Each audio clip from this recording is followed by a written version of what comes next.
Pagsampa mo ng 22, sasampalin ka ng buhay na akala mo dati chill lang.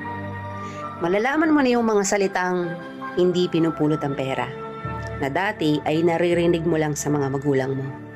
Magtatrabaho ka, magbabayad ng tubig at kuryente. Tapos trabaho, trabaho ulit, paulit-ulit. Mamimiss mo yung batang ikaw, musmos, walang alam sa mundo.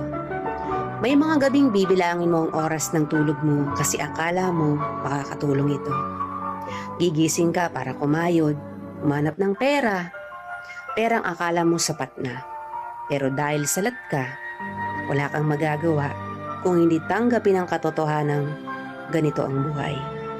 Katotohanang dahil malaki ka na, malaki na rin ang bigat na papasanin mo. Dahil ngayong 22 ka na o 23 o 25 ka, malalaman mong hindi ka na lang nabubuhay para sa sarili mong pangarap. Real talk yan.